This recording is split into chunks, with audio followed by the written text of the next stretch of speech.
આજે આપણી સામે જે વિષય છે એ છે રમતા રમતા.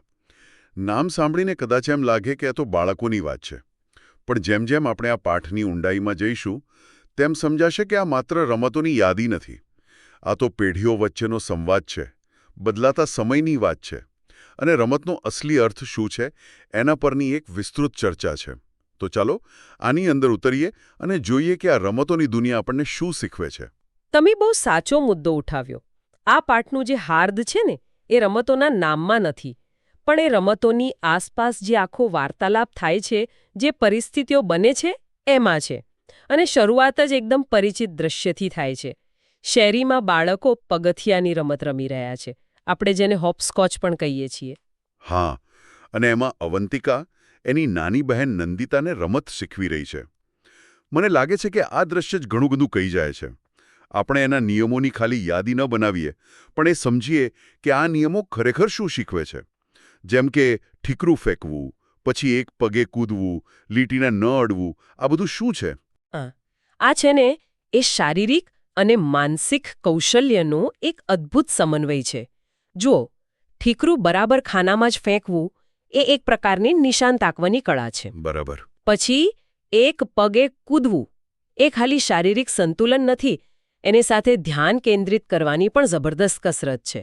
અને જે નિયમ છે કે પગ દોરેલી લીટીને અડવો ન જોઈએ, એ બાળકોને નાનપણથી જ ચોકસાઈ અને નિયમ પાલન શીખવે છે. આ બહુ રસપ્રદ વાત કહી. મતલબ કે આ કોઈ ડિજિટલ ગેમ નથી જ્યાં બધું સિસ્ટમ નક્કી કરે. અહીં તો બાળક પોતે જ રેફરી છે અને પોતે જ ખેલાડી પણ છે. એકદમ. આ રમતો માત્ર મનોરંજન નથી, પણ જીવનના નાના નાના પાઠ છે જે અજાણતા જ શીખવા મળે છે. પણ અહીં વાર્તામાં એક વળાંક આવે છે. જ્યારે બાળકોના કાકી તેમને રમતા જુએ છે અને પૂછે છે, હું પણ રમું? અને આ સાંભળીને બાળકો હસવા લાગે છે. આ હાસ્ય શું સૂચવે છે? આ હાસ્ય છે ને એ પેઢીઓ વચ્ચેની એક નાની પણ બહુ ઊંડી ખાઈ બતાવે છે. બાળકો માટે રમતો એમની પોતાની દુનિયા છે અને મોટાઓ એ દુનિયાની બહારના લોકો છે. એમને કદાચ એવું લાગે છે કે કાકી હવે મોટા થઈ ગયા છે, એટલે એ આવી રમતો કેવી રીતે રમી શકે. બરાબર. પણ કાકીનો જે જવાબ છે એ આખી ચર્ચાને એક નવા જ સ્તરે લઈ જાય છે. બિલકુલ. તેઓ કહે છે કે તેમની ઉંમરે તો તેઓ આનાથી પણ વધુ રમતો રમતા હતા. અને પછી એક આખી યાદી આવે છે. લંગડી, સંતાકૂકડી, સાતોડિયું, કબડ્ડી. આ સાંભળીને મને એ વિચાર આવે છે કે શું કાકી માત્ર પોતાની જૂની યાદો, જેને આપણે નોસ્ટેલ્જિયા કહીએ, એ વાગોળી રહ્યા છે? કે પછી એ સમયમાં ખરેખર રમવા માટે વધુ મોકળાશ હતી? મને લાગે છે કે આ બંનેનું મિશ્રણ છે. નોસ્ટેલ્જિયા તો છે જ, કોને પોતાનું બાળપણ સોનેરી ન લાગે? પણ સાથે સાથે એ પણ એક હકીકત છે કે એ જમાનામાં મનોરંજનના વિકલ્પો બહુ મર્યાદિત હતા. કોઈ સ્માર્ટફોન નહીં, ટીવી પર ગણ્યા ગાંઠ્યા કાર્યક્રમો. એટલે મોટાભાગનો ખાલી સમય શારીરિક રમતોમાં જ જતો હતો. અને એ જે કહે છે કે કબડ્ડીમાં એમની ટીમ આસપાસના ગામમાં શ્રેષ્ઠ હતી. હા, એ વાત સૂચવે છે કે રમત એ માત્ર સમય પસાર કરવાનું સાધન નહોતી, એ એક સામાજિક ઓળખ અને ગૌરવનું પ્રતીક પણ હતી. અહીંયા રજતનો જે પ્રશ્ન છે એ મને બહુ જ મહત્વનો લાગે છે. એ પૂછે છે, અમને તો રમવા માટે સમય જ નથી મળતો. આ તો આજના લગભગ દરેક બાળકની ફરિયાદ છે. સાચી વાત છે. અને કાકી એનો દોષ સીધો ટીવી પર ઢોળે છે. એમના સમયના પરિપ્રેક્ષ્યમાં એમનો જવાબ સાચો છે. પણ જો આપણે આજે એનું વિશ્લેષણ કરીએ તો કારણો વધુ જટિલ છે. માત્ર સ્ક્રીન ટાઈમ જ નહીં. હા, અભ્યાસનું દબાણ, ટ્યુશન ક્લાસ. બરાબર. સ્પર્ધાત્મક પરીક્ષાઓની તૈયારી અને શહેરોમાં રમવા માટે ખુલ્લી જગ્યાઓનો અભાવ. આ બધા પરિબળોએ મળીને બાળકો પાસેથી એમનો ફ્રી પ્લેનો સમય છીનવી લીધો છે. એટલે રજતનો પ્રશ્ન એ આધુનિક બાળપણની એક કરુણ વાસ્તવિકતા છે. અને વાતચીત આગળ વધે છે ત્યારે કાકાની રમતોની પણ વાત આવે છે. લખોટીઓ, સાતોડિયું, કુસ્તી, કબડ્ડી, ગિલ્લી દંડા. અને પતંગ ઉડાવવાનો શોખ તો એટલો બધો કે જમવાનું પણ ભૂલી જતા. આના પરથી શું એ સમયના છોકરા છોકરીઓની રમતોમાં કોઈ ભેદભાવ દેખાય છે? ચોક્કસ દેખાય છે.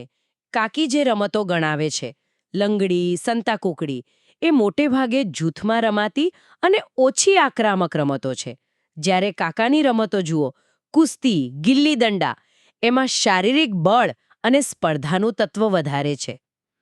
જો કે સાતોડિયું અને કબડ્ડી જેવી રમતો બંને રમતા હતા. હા, એટલે અમુક રમતોમાં લિંગભેદ નહોતો, પણ એકંદરે રમતોની પસંદગી એ સમયના સામાજિક માળખાને ચોક્કસપણે પ્રતિબિંબિત કરે છે.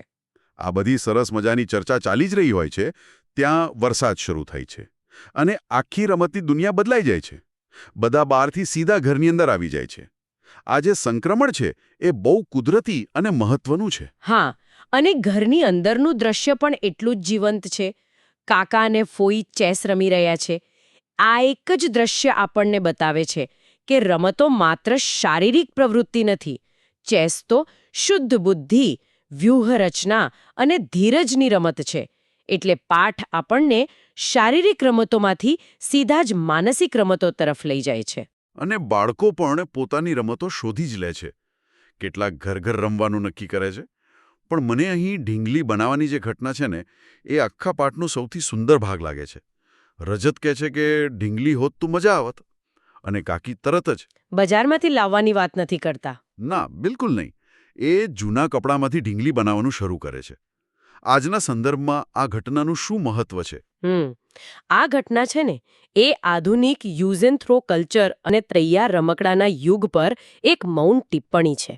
આજે આપણે દરેક વસ્તુ માટે બજાર પર નિર્ભર છીએ, પણ અહીં કાકી બાળકોને શીખવે છે કે આનંદ ખરીદવાની વસ્તુ નથી, એ બનાવવાની વસ્તુ છે. જૂના કપડામાંથી ઢીંગલી બનાવવાની જે આખી પ્રક્રિયા છે એ સર્જનાત્મકતા, સહભાગ અને સંસાધનોના સારામાં સારા ઉપયોગનો પાઠ શીખવે છે. સાચી વાત છે. અને એ ઢીંગલી માત્ર એક રમકડું નથી, એ બાળકોએ પોતે સર્જેલી એક કલાકૃતિ છે, જેની સાથે એમનો લગાવ બજારમાંથી ખરીદેલી કોઈ પણ મોંઘી ઢીંગલી કરતાં અનેક ગણો વધારે હશે. વધારે હોય છે. અને જ્યારે અમુક બાળકો આ સર્જનાત્મક રમતમાં વ્યસ્ત છે ત્યારે બીજા બાળકો કેરમ અને ચેસ જેવી, જેને આપણે સ્ટ્રક્ચર્ડ રમતો કહીએ, એ રમી રહ્યા છે. બિલકુલ. અને આ પણ બહુ સૂચક છે. એ દર્શાવે છે કે દરેક બાળકની રુચિ અલગ હોય છે અને રમત એ પસંદગીની સ્વતંત્રતાનું પણ નામ છે. કોઈના પર કોઈ રમત થોપવામાં નથી આવતી. જેને કાલ્પનિક દુનિયા બનાવવી છે એ ઘર રમે છે, અને જેને નિયમો અને સ્પર્ધામાં મજા આવે છે તે કેરમ કે ચેસ રમે છે. આ એક આદર્શ વાતાવરણ છે. ચાલો હવે પાઠમાં જે પ્રવૃત્તિઓ આપી છે એના પર નજર કરીએ. એક કોષ્ટક છે જેમાં પાઠમાં દર્શાવેલી રમતોને ઘરની અંદર અને બહારની રમતોમાં વર્ગીકૃત કરવાનું કહ્યું છે. હા, તો ચાલો આપણે પાઠના આધારે આ વર્ગીકરણ કરી જ લઈએ. ઘરની બહારની રમતોમાં કઈ કઈ આવશે? પગથિયા, લંગડી, સંતાકુકડી, સાતોડિયું. કબડ્ડી, લખોટીઓ, ગિલ્લી દંડા અને પતંગ ચગાવવી. બરાબર. અને ઘરની અંદરની રમતો? ચેસ, ઘર અને કેરમ. અને કુસ્તી એવી રમત છે જે બંને જગ્યાએ રમી શકાય. સાચી વાત. આ વર્ગીકરણ પરથી પણ ઘણા પ્રશ્નો બની શકે છે.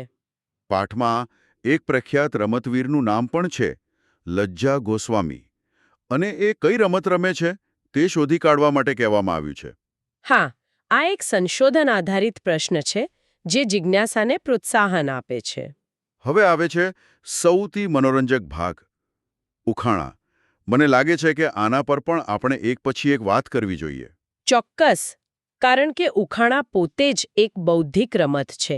એ ભાષા અને તર્કની રમત છે. તો પહેલું ઉખાણું છે, કાચના એ કંચા નાના, જે જીતે એ રહે ન છાણા, જે કંચાને તાકી જાય એ વિજેતા જાહેર થાય. આ તો સ્પષ્ટ છે, લખોટીઓની રમત. કંચા શબ્દ જેનો ઈશારો કરી દે છે. બરાબર. બીજું, જો સાપ પર તમે આવી જાઓ, આનાથી તો ન ગભરાઓ, રમતમાં સીડી પણ આવી જાય, તુરંત આગળ પહોંચી શકાય. આ તો દરેકના બાળપણની પ્રિય રમત. સાપ સીડી. સાપ અને સીડી બંનેનો ઉલ્લેખ છે. હા. હવે ત્રીજું, તેને પાંખો નથી પણ ઉડી શકે દૂર દૂર. એ તો આકાશમાં પહોંચી શકે. આ છે પતંગ. પાંખો નથી પણ ઉડી શકે, એ જેની ચાવી છે.